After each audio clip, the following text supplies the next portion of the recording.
So today we're going to talk about Hess's law, which is the third part in our unit on thermodynamics. Whoops. There we go. Okay, so we know that enthalpy is a state function, which means that it is independent of the pathway. It doesn't matter how we get there. We're just looking at final and initial conditions. The change in enthalpy for a reaction, so delta H, is the same whether the reaction takes place in one step or a series of steps. And this is basically Hess's law. So let's look at what this means. All right, let's say we wanted to produce nitrogen dioxide. We could do it in one step by taking nitrogen gas, combining it with 2 moles of oxygen gas, and producing 2 moles of nitrogen dioxide. This would give an overall enthalpy change of 68 kilojoules. Now, because it's positive, let's also remember that that means it's endothermic. Okay, or we could take this reaction and break it down into 2 steps. First, we could react 1 mole of nitrogen with 1 mole of oxygen, giving nitrogen monoxide. This would give an enthalpy change of 180 kilojoules. Then we could take that nitrogen monoxide, react it with more oxygen, and produce the nitrogen dioxide. This would give an enthalpy change of negative 112 kilojoules. Now, to find the total enthalpy change for that segment for the 2-step process instead of the 1-step process, we just add them together, and so we get a net reaction the same as the 1-step reaction, and the delta H comes out to be the same as well. So this is how we're showing Hess's law. We could approach producing nitrogen dioxide through 1 step or 2 steps, but we're going to end up with the same delta H in the end, making this a state function. Okay, let's look at some characteristics of the change in enthalpy. If we reverse the reaction, make the products the reactants and the reactants the products, the sign of the delta H is reversed. So if in one direction it's exothermic, in the opposite direction it's endothermic. The magnitude or the amount of delta H is also directly proportional to the quantities of reactants and products. So if we multiply our reaction through by an integer, 1, 2, 3, 4, whatever, then we also have to multiply our delta H by the same number. Delta H is also an extensive property. That means it depends on amount. So let's look at an example. We want to calculate delta H for the synthesis of diborane from its elements according to the equation 2 boron plus 3 hydrogen gas goes to diborane. Now, this is our overall reaction. This is what we want in the end. So it's kind of like our answer.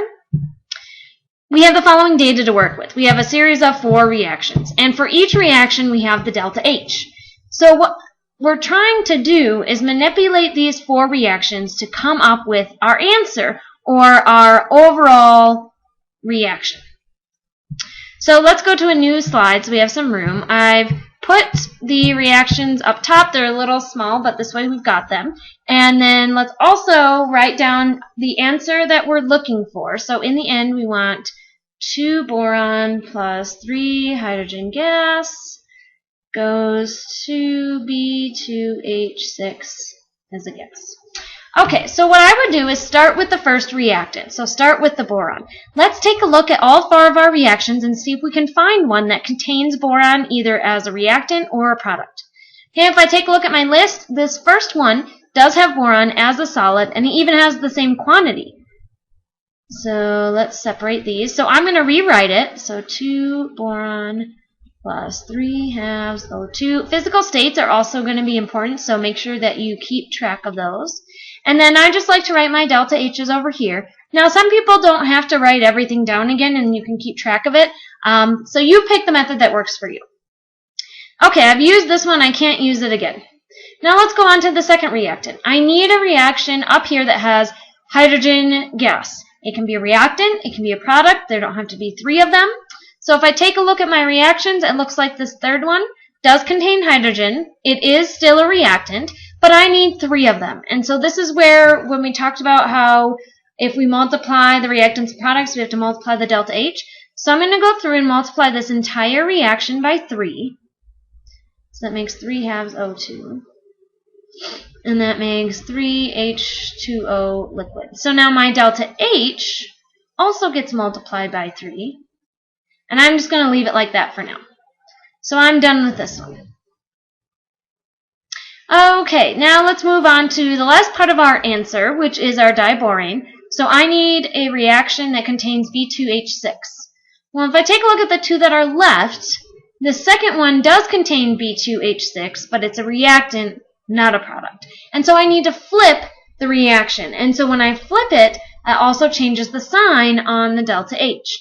And so I have B2O3 plus 3H2O, and that goes to my reactants, which are now products, B2H6 and 3O2.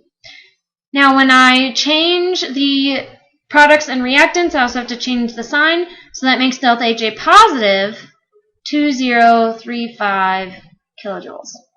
Okay, so I have put everything in place for my answer, but I haven't used this last reaction yet, but 3 reactions together is a lot, so I'm just going to add up what I have so far. Okay, so let's see if we can cancel anything out that is the same. Now, I see water as a liquid and water as a gas. Those won't cancel, so I have to leave those alone. I see B2O3, B2O3. 3 halves and 3 halves is 6 halves, which is 3. And so I can cancel these 2 with this 3. And I think that's all I can cancel. So I'm going to write everything else down. 2B plus 3H2 plus 3H2O gas. And that goes to 3H2O liquid plus B2H6 gas.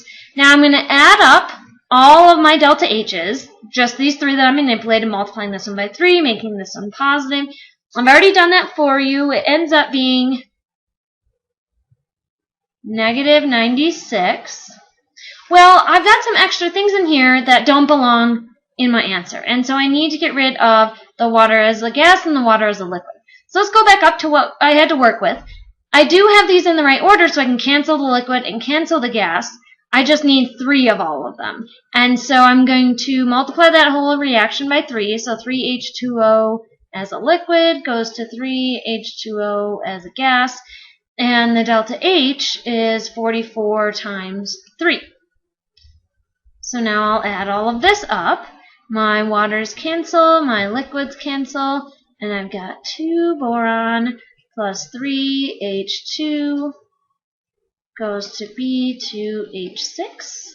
And then I add up my delta H's, and I get that delta H is equal to 36 kilojoules. Okay, so here's some hints for Hess's law. Always work backward from the required reaction, or what I call the answer, and get all of your reactants and products in line for that, and then everything else kind of seems to work itself out. Sometimes you need to reverse the reaction. Make sure you make the delta H sign opposite when you do that. Sometimes you need to multiply reactions. Sometimes you may even need to divide or multiply by a fraction, so keep that in mind. It's kind of like a set of algebraic equations. And trial and error is just kind of part of this problem-solving process. And so don't be afraid to try things, and if it doesn't work out the first time, keep working at it.